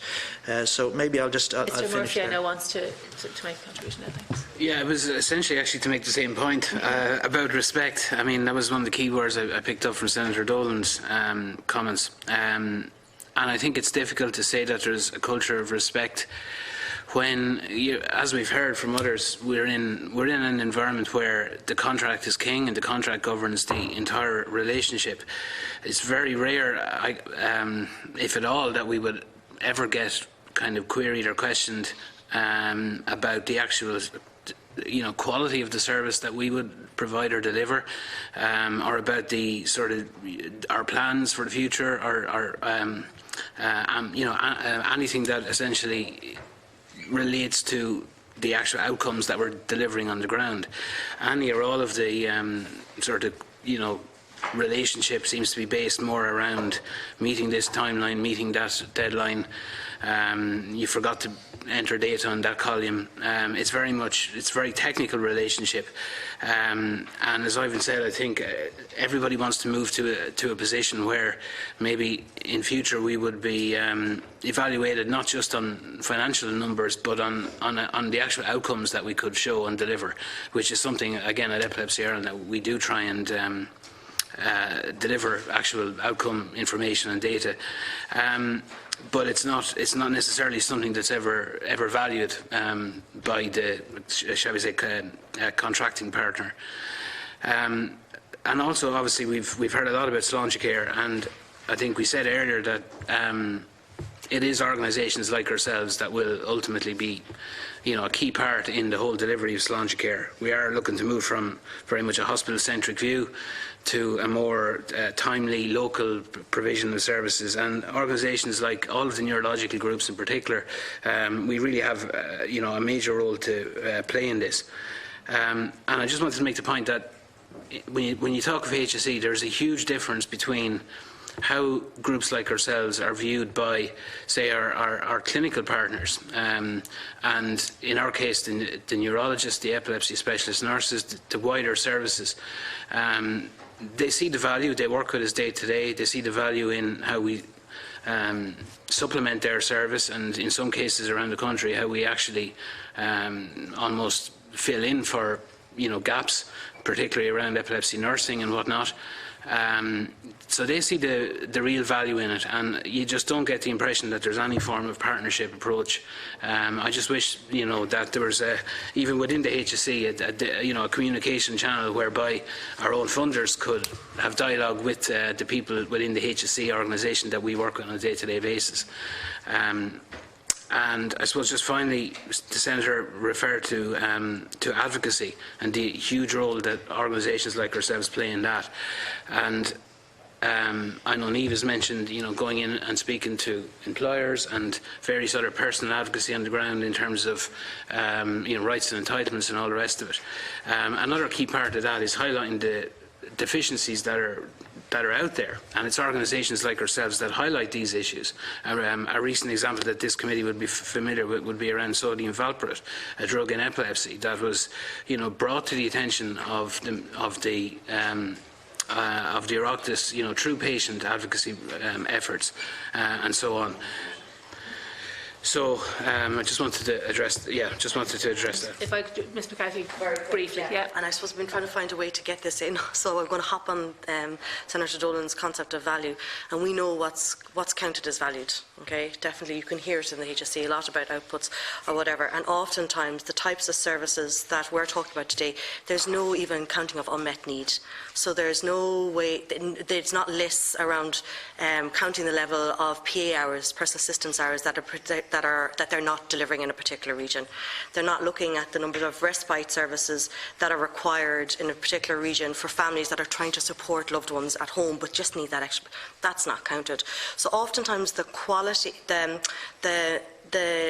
not valuing the community services and supports that are there can be seen in the fact that it just doesn't count it, because once you count it, you have to acknowledge the increasing demands that are there and are growing, and the inability of the system as it currently stands to fit. So I just wanted to kind of use this opportunity for people to understand that it's not just about the funding, it's about actually also not actually gathering the evidence of the need that's there and the challenge and how organisations are being stretched at community level to try to fill the gaps around something that's not actually been acknowledged or counted. Thank you. So the next speaker is Deputy O'Connell, then I have Senator Swanick and Senator McLaughlin. Deputy O'Connell, thank you. Thank you, and thank you all for all you do and for coming in to us this morning. And just to pick up on your last point, Joanne, you're really saying that if you can't quantify the need in the community or the work that's been done, that you can't put a value on it, and therefore it can't be budgeted for as such. By bedding it into the base, it's a cost. Is that really what you're saying? In terms of, I suppose, respect. It's disappointing to hear this morning that organisations like yourself that bridge that gap between medical professionals, and I've used Epilepsy Ireland a lot in my professional life with people with new diagnosis, and there's always a void there if someone has, especially a young person getting an epileptic diagnosis, that they need that support, and you are the only people there, the first people to call, and who you refer people to. There's nowhere else to call, and the value that has for a family who haven't ever dealt with something like this, or the individual, and as Niamh Jones spoke, working through the process as they get older and their lives change. It's just very, very concerning that there's no value put on or very little value and the respect. In terms of Sláintecare, and just to pick up on some of your points, would I be correct in summarising that, if this is a contract-based and a service-based approach, that you'd nearly be afraid that it would be whittled down into a monetary value contract without taking any consideration of the years of work, the years of relationships, the natural networks that have been built, and that it would almost become an inanimate sort of figure rather than taking into, I suppose, a qualitative analysis and evaluation of all that you bring to the table. So I suppose I'm concerned about it, but is becoming very much, contract, box ticking, deadline meeting, that the core value of you will actually be destroyed through that process. So I have to say I am concerned about that this morning. In terms of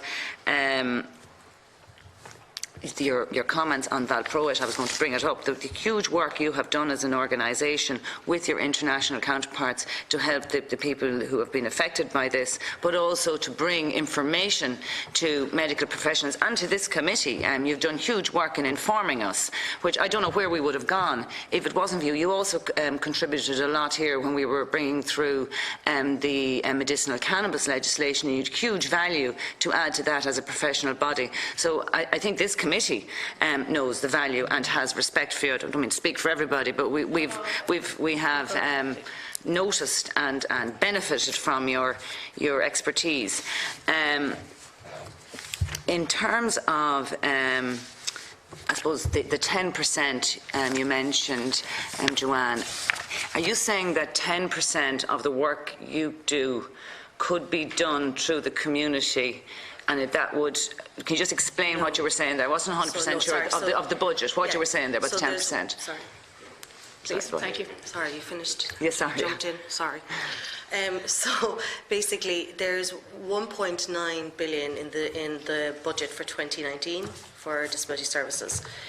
Of that, 90% of that 1.9 billion funds residential respite and day service, and it's oftentimes respite that's linked to the day services programme. So it's for basically 30,000 people, give or take. So this is kind of people that might be in St John and God's having so those what they see is somebody with Down syndrome, and then they get maybe 3 weeks respite. If that sort of or person. that they have a 9 to 5, 5 days a week day service, or they have a residential place. Yeah. So 90% of the funding goes to fund that model of service. And 10% then is used across the remainder. So for all those other community-based, so that's the 10%. Okay. And it's crude, but it's pretty, that's working off the value for money Working Group 1 report for 2019. So it's 2017. So it's pretty accurate, that's kind of where it's at. And I think at the start it was meant to be these groups arose out of the community to meet the needs of the community. And I suppose the connection with people and any dissociation from the connection with people would be an erosion, I suppose, of your work. Would that be true to say?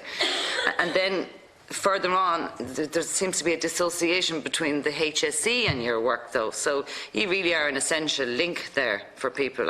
I think we can take that from what you said here this morning. Just in terms of going forward in policy, when you're dealing with the department in terms of coming up with policy initiatives for people engaging with your services, how is that relationship? So when you take the money out of it in the contract, really what I'm specifically talking about is people with epilepsy who have a seizure and can't drive.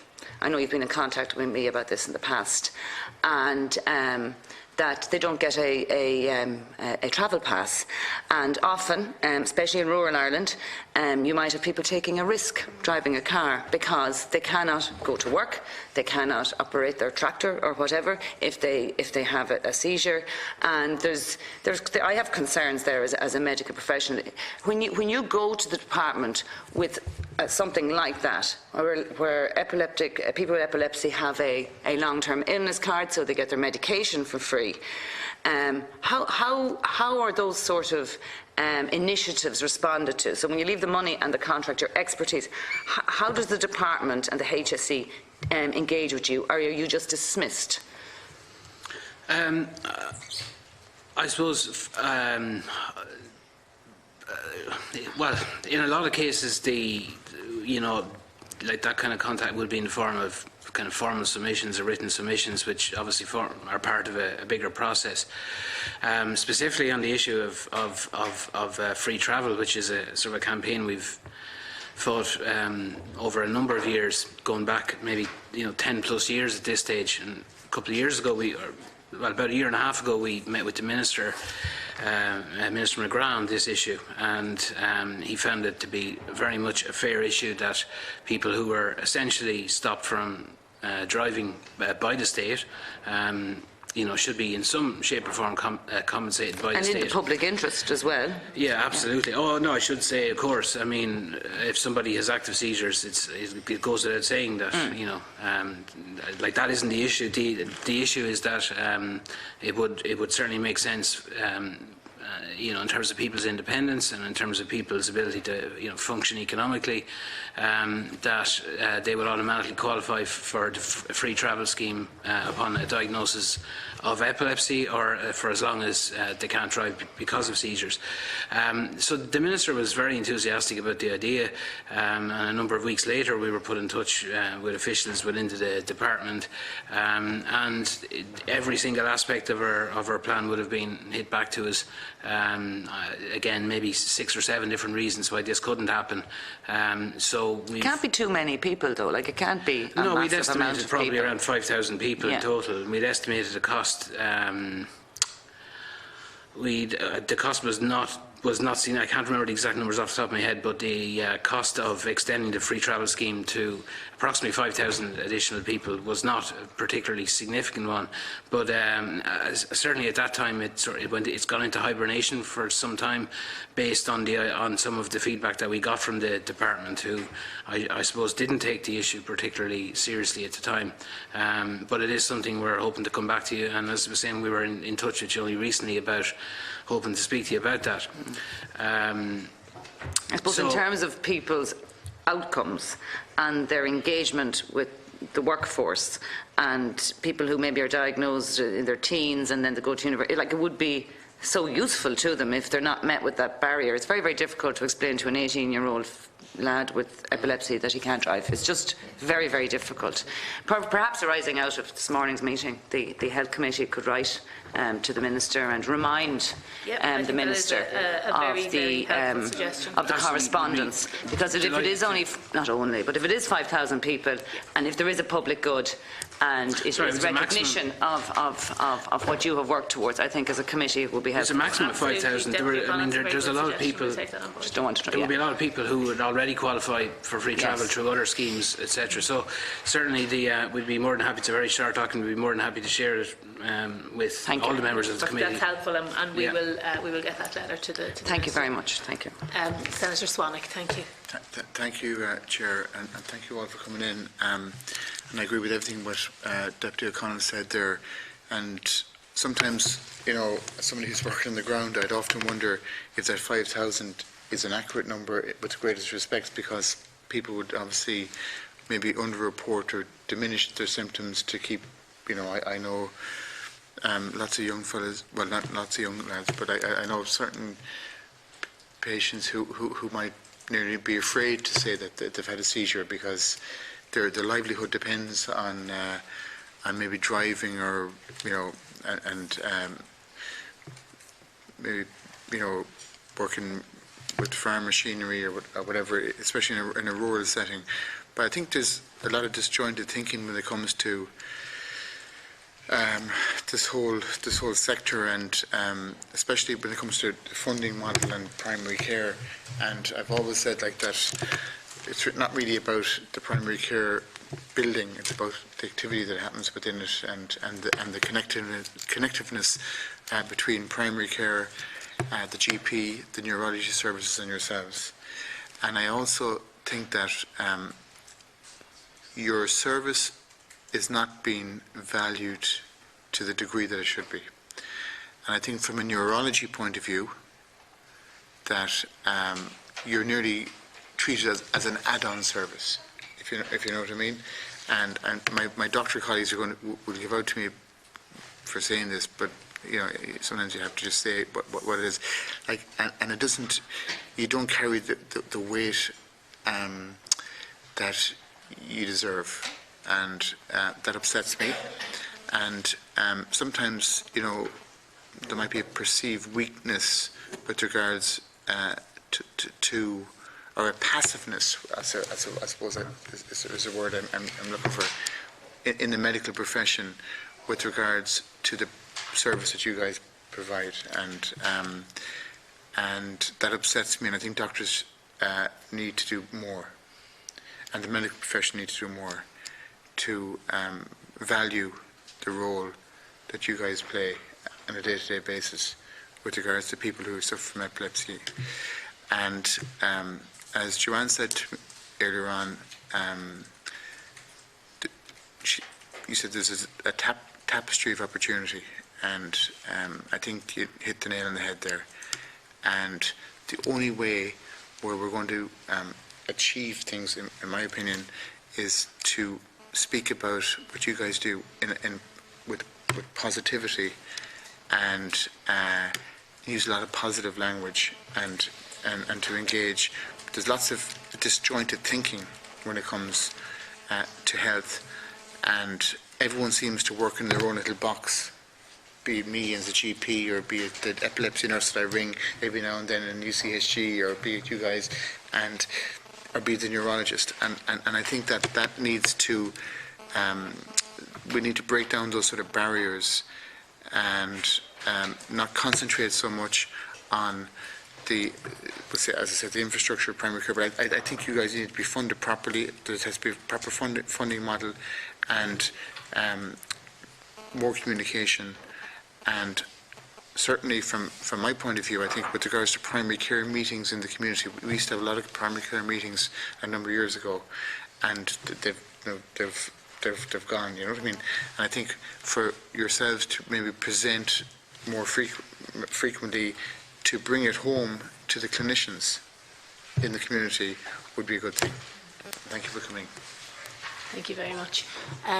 I think Senator McLaughlin has a question, if that's okay, and then I might change the two for response. Is that all right? Senator McLaughlin, thank you. Yeah, I'm not a member. I'm not a member of this committee, so the protocol is that the person who's not a member comes in at the end, which is right and proper. But I appreciate the opportunity to contribute today. I was asked by the iCare organisation in Buncrana, in Donegal, where I'm from, to come here today and to tell their story as part of the dialogue that we're having.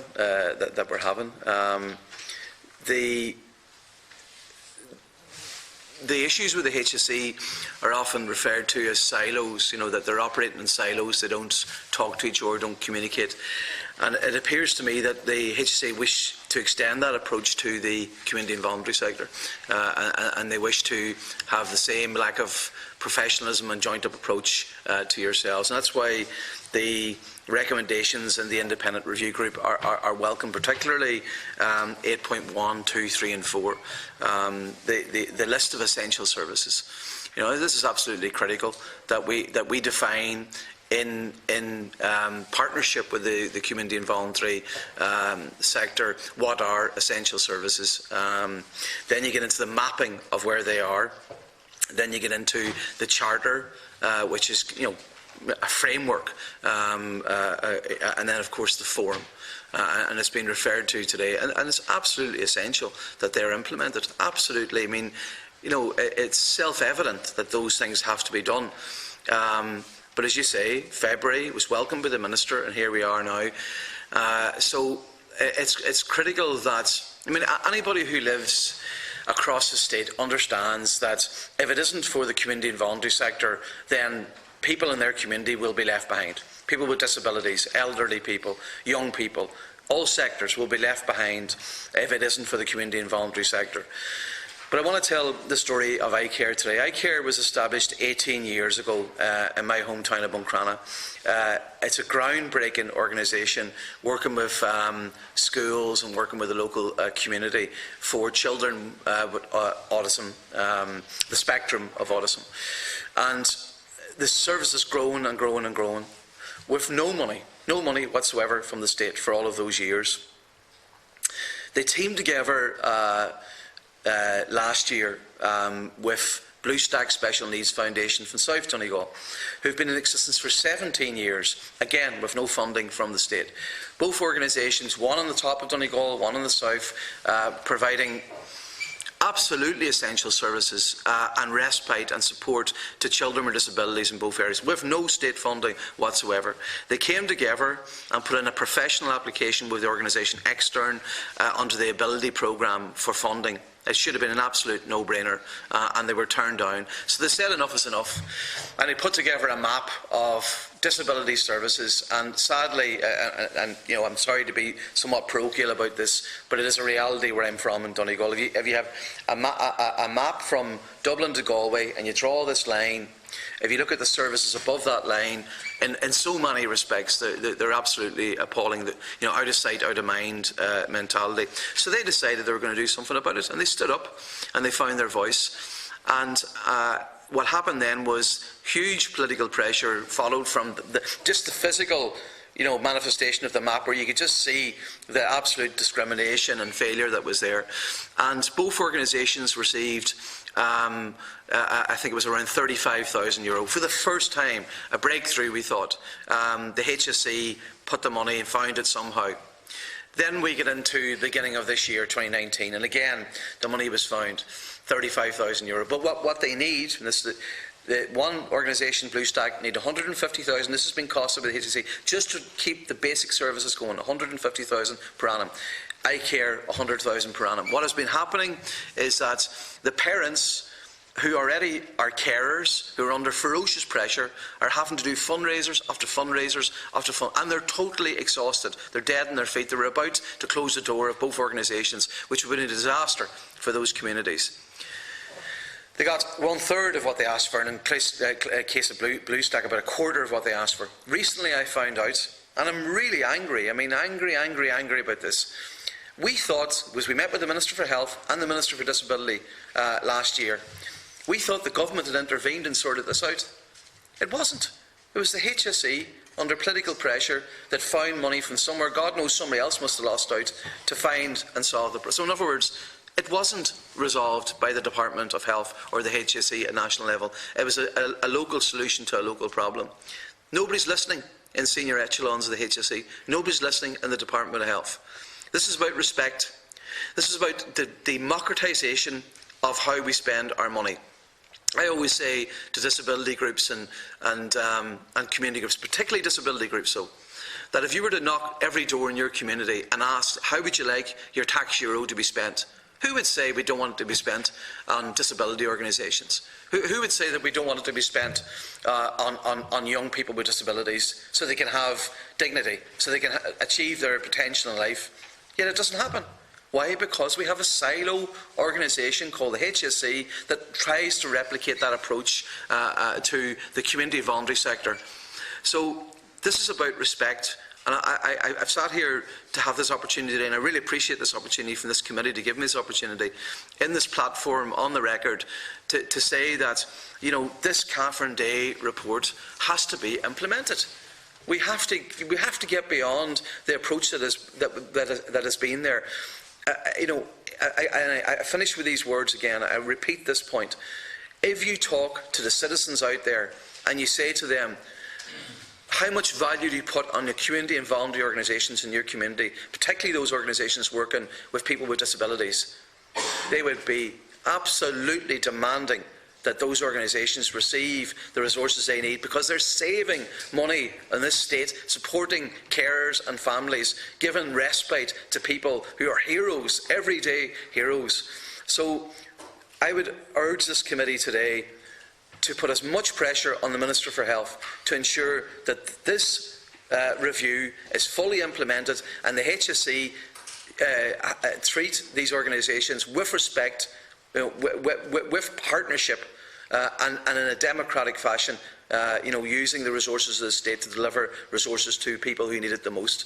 So that's my comment today, and they're not questions. I just wanted to tell the story of iCare and Blue Stack Special Needs and what is going wrong, what is going badly wrong in this state, and why people don't want this to happen, but the state and the apparatus allow it to happen.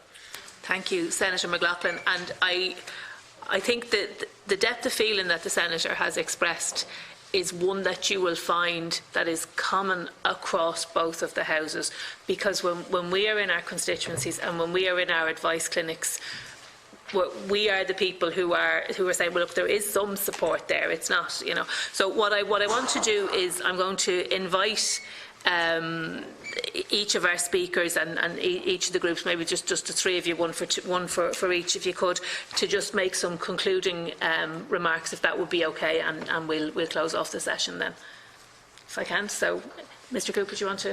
Yeah, just thank you very much once again to the committee. I won't repeat or summarise what's been said. I'll just add that, you know, the members of the Wheel, and in particular HSE-funded members of the Wheel under Section 38 and Section 39, understand that we live in a context of limited resources and also in a context of very significant unmet need. So we need to transition away from piecemeal ad hoc responses to things as we're going along, okay, to a more strategic approach based on identifying what the essential needs in communities are. I draw attention to a very potent observation made by Dr. McCarthy that that's got to do with establishing what the actual need in communities is, because there's always going to be, unless we live in a perfect world, a quantum of unmet need. We need to have the courage to identify that there is unmet need out there in order to actually design services to meet the actual need that's there. So just to note that.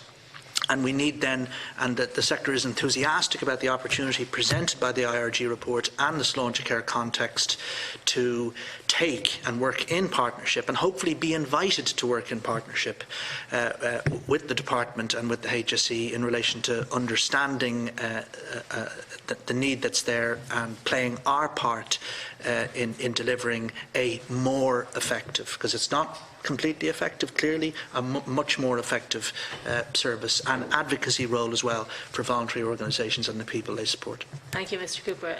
Ms. McCarthy. Yeah, so I suppose just to thank everybody again for the engagement and how people have come to the table to discuss this issue.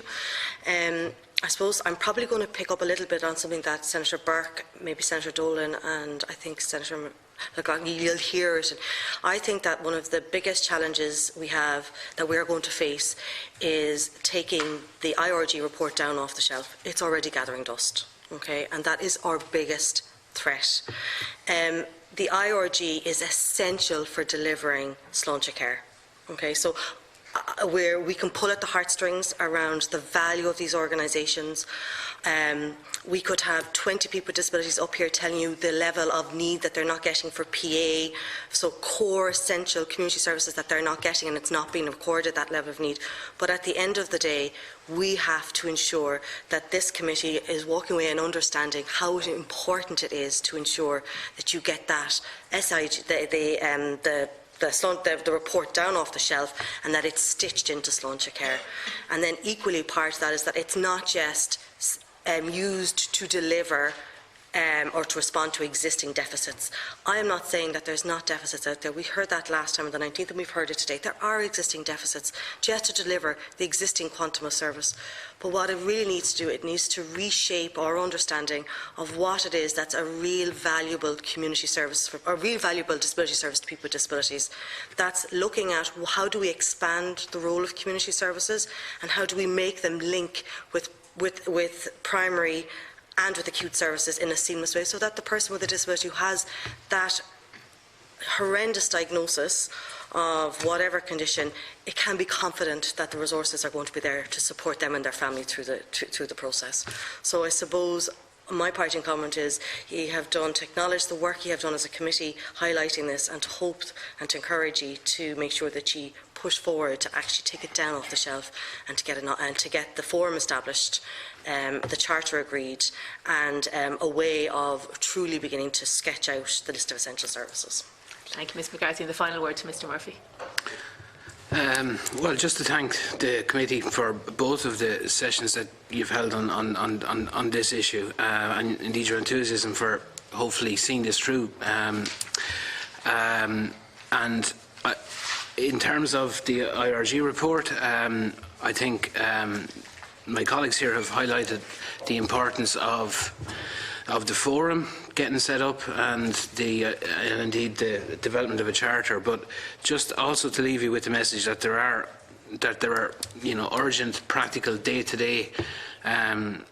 There's a crisis there at the moment. In our case, we have about 4 years at the current rate before we run out of reserves. And what happens then? And organisations like ours, where we've heard for many years about, organisations, charities shouldn't necessarily hold reserves or hold money in the back pocket. And I think what's happened over the last number of years has shown the reason why organisations like ours, did plan for a rainy day. But in terms of, right now, that broken process needs to be fixed. We need to have a full review of how SLA negotiations, to call them that, are conducted. We need to urgently look at a mechanism whereby full cost of recovery is introduced. There's already a system there for it. All of these deficits are highlighted on the AFMR document, which is sent back annually to the HSE. So the information is all there. It can be looked at on an individual organisation basis. It can be compiled pretty easily by any statistician or Excel specialist to understand the extent of those deficits. That needs to be addressed from now. It needs to be addressed from 2020. Issues around reporting, the actual suitability of contracts. All of these things do need to be looked at urgently. And I suppose the forum that's proposed is probably the best way to ensure that happens. There's a couple of other issues that didn't really come up today, so just really briefly, there's been so many new compliance and governance activities that have been introduced over recent years. One of the things that I think everybody would really like to see introduced is some kind of support for the sector to actually maintain those standards. Board training has been mentioned. I think it's in the IRG report as well. And there's a really positive recommendation there as well to establish an innovation fund. I think organisations like ours are drivers of innovation in terms of service delivery. I could give you 5 examples now. But I could give you 5 examples of things that we want to do, things that we know will improve service outcomes.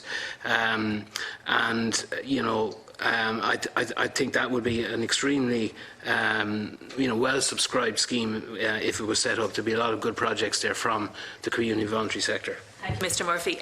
Now, I had signalled that we were about that we had concluded, but we have been joined by Deputy Durkan. I want to check, does Deputy Durkan have a contribution that he wishes to make? Thank you, Madam Chairperson. I think the phrase is rejoined. Rejoined. My apologies. My apologies, Chair. I accept that correction. My apologies for having to absent myself because I had questions in the Dáil chamber, and hence I had some questions. And I hope that haven't been already covered. If they have, my apologies again. One or two things that came to my mind is that we're in a situation where everybody is trying to rebuild and go back to where we were in 2005, 6 or 7 or whatever the case may be. And the thing that worries me about that, and I wonder if everybody's aware of it, we were broke then. That's the problem. And we need to be careful where we go from here on in and make sure that we don't have another crash. Because if we do, unfortunately, it'll be more severe than the last one. So that's just as a rider in the background to what we say. The next part, reference was made, I think, to the private sector and the competition between the voluntary sector and the private sector. Could you expand more about that? I think it was Ivan who made the remarks, or Austin. The private sector who may be competing with you in the delivery of services. And I'd like some little bit of expansion on that. And the other one is the extent to which state aid, direct funding from the state, all of you are reliant on that versus voluntary fundraising. The extent to which voluntary fundraising, I think it goes without saying that we need the voluntary sector, we need the people to engage in voluntary activity, and at the same time get the reward from the state to encourage and to augment and to help the delivery of the services. Could you perhaps like to comment just on those 2 points first? Thank you, Deputy Durkan. I think it's in the submission that we made. The competition issue is related to the fact that increasingly departments and funding departments are putting services out to tender in relation to how they award funding to support that work.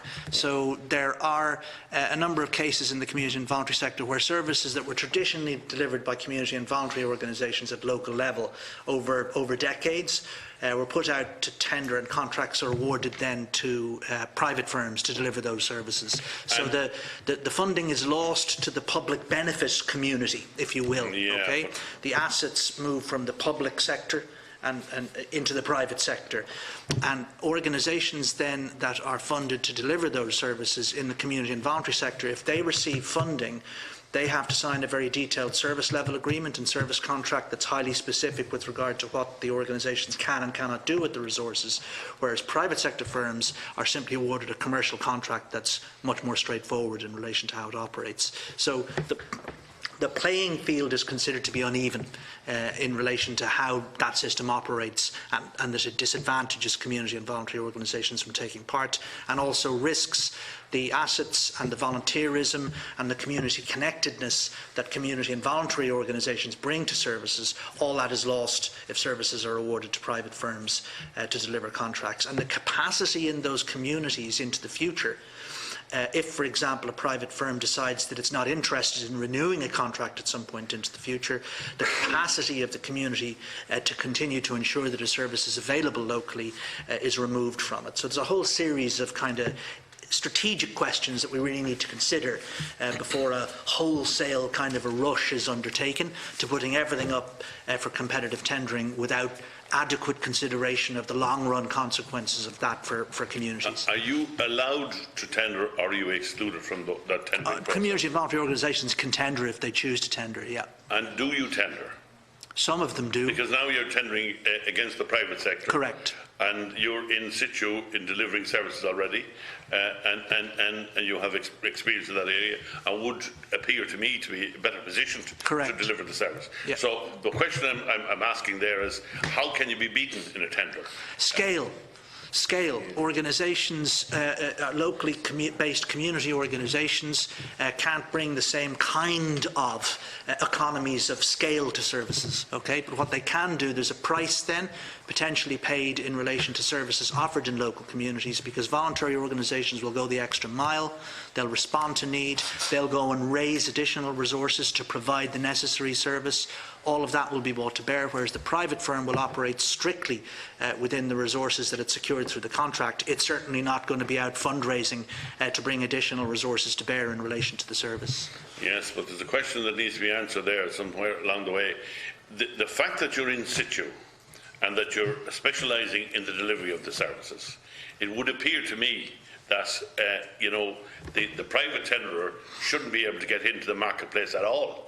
If all things were being equal, and the very fact that that you're dealing with larger organisations, a national amorphous organisation, a little bit like the HSE from time to time that we complain about. Senator Durkan, I think what I'd be very happy to do is have a one-on-one with you in relation to the finer detail of it. But what I would say is the scale of the contract that's awarded. It's important that contracts are kept at a scale where voluntary organisations that have an existing capacity are able to bid for them. If the contract award is designed for too great an area, then smaller organisations are excluded from being able to compete. They don't have the capacity to actually deliver the service at the level that it's being specified at. Okay. The other question was in relation to the fundraising and the marriage between the fundraising in the voluntary sector and the state subventions. Yeah. I can take some of that if you want. So basically, I would think that some of the organisations that we're talking about here today, some of our members would receive absolutely no funding from the state. Some would receive 5% funding. Some would receive 10% funding. So there is an enforced marriage or relationship for organisations have between the funding side of their house and the service delivery side of the house through the rest service arrangement. So that is, and that's part of what organisations like Epilepsy Ireland would it's an ongoing challenge for them, and maybe you might pick up around some of the examples. But before I pass over, I might just talk about the rebuilding. You brought up the concept of rebuilding, and I think that, I suppose, if you and maybe we weren't clear enough, and I suppose I'm just going to take this opportunity again. I don't think anybody here is asking to go back to the way it was in 2006 or 2007. In fact, what we're saying is the fact that Sláinte Care has redefined what our expectations of a health service should be, and what we're asking for is that that they use and are guided by the IRG report in understanding the role and the value of community-based disability service organisations as core deliverers of health services, not just disability services, but they're auxiliary and are core and embedded in primary care and as a resource to acute services. So I suppose we're fundamentally not asking to go back to 2006. We're looking for a way forward that sees the value of community services as the roadmap for delivering personalised, person-centred services going forward. What we're asking for them is for them to be included in the list of essential services. I'm going to use their language, use them in the list, have them identified in the list of essential services, and then cost them.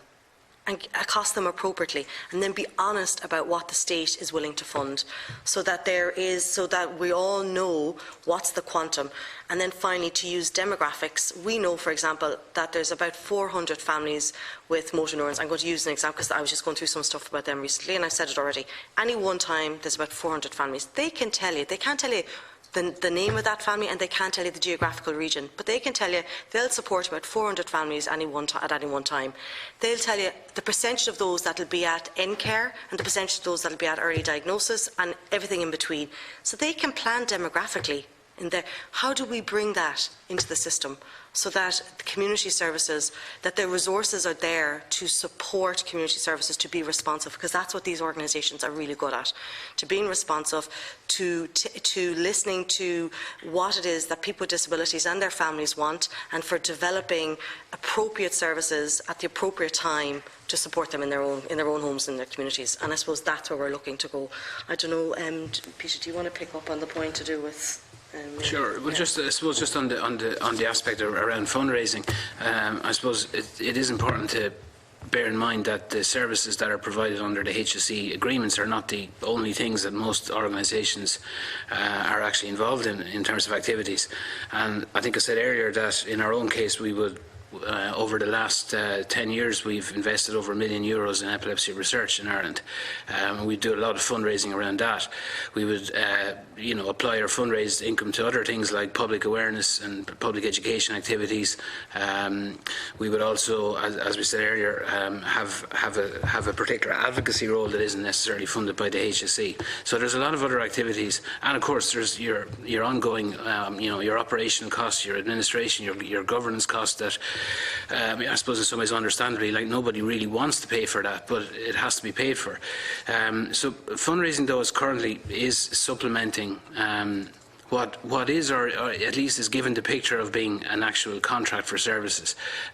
So what you've got is HSE contracting particular services which cost X, but are paying X or 80% of X or 85% of X. And I suppose to go to the point that, if this was if we were a commercial, operator, we would have walked away from any agreement like that many years ago. And I think that's one of the big advantages of the sector, that any of our organisations are not going to walk away from our missions and our objectives just because there's 10 or 15% of funding missing. We'll find ways. We'll get rid of non-essential costs. We'll slash, even things that are more essential, staff training, that kind of thing. We'll slash those. We'll imply fundraising. One great example from our point of view, again in CHO2 in the West, where we're fairly kind of funded to a very low percentage. We had a hugely successful fundraising event there for a number of years, which was helping to supplement the services. It was quite a large kind of a cycling event, and it was very popular. And the money from that was able to be used to actually support what in theory the state through the HSE is paying for. And all of those obligations, whether you're funded 5% or 95% under your contract, all of the obligations are still the same. We have the same obligations for our SLA for €3,800 as a much larger organisation might have for 20 million. So I think that's just important to kind of point out. I suppose, the key point really is that our organisations are not going to walk away from meeting the needs of our service users, and I'm not sure that would be necessarily said for a private operator in a similar position. Mr. O'Sullivan. Yeah, Deputy Durkan, if I could just comment firstly on your point in relation to the fact that the state doesn't have an unlimited pot to spend, and secondly on how has the role of the private sector come in to kind of take business from the community and voluntary sector. I can certainly talk about our experience in that. Certainly in our dealings with the HSE, we're not looking for extra, we're looking for a better way that the funding is spent. And an example of that is we gave a proposal to the HSE where if they invested 1.2 million in our residential services, we could create 4 million worth of capacity for CHO Area 7. Now, CHO Area 7 spend on average of 16 million every year on essential respite services. Now, what they say to us is that because it's emergency placement, they can't plan for it, but they know that every year they'll spend on average of 16 million. So we came with this plan to say, well, if you invest 1.5 million with us, we can create 4 million of capacity. They weren't interested in that. Yet, if you look at the 16 million that they do spend, 90% of that goes to the private sector. And the reason for that is because private sector have the resources to invest in buying the properties, and it takes 6 months from the time you buy a property to get HICWA approval to open it as a residential service. The community and voluntary sector aren't sitting on the resources that enable us to go out and buy a house and take 6 months. But we believe that with a little bit of planning, money that is already being spent could be spent in a far better way. Thank you.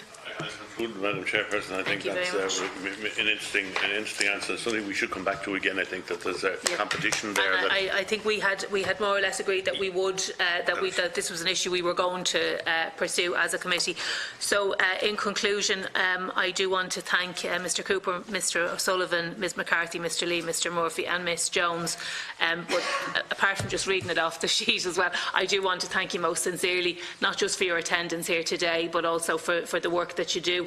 We see it at first hand. We know that that you are providing absolutely invaluable lifelines to people in their communities. We thank you, and you can be assured that this is an issue that we, as a committee, we have heard what you said today, and this is an issue that we, as a committee, will not be letting go of anytime soon. So I thank you all for your attendance. As there is no other business, the meeting of the Joint Committee is now adjourned until Wednesday, the 18th of September.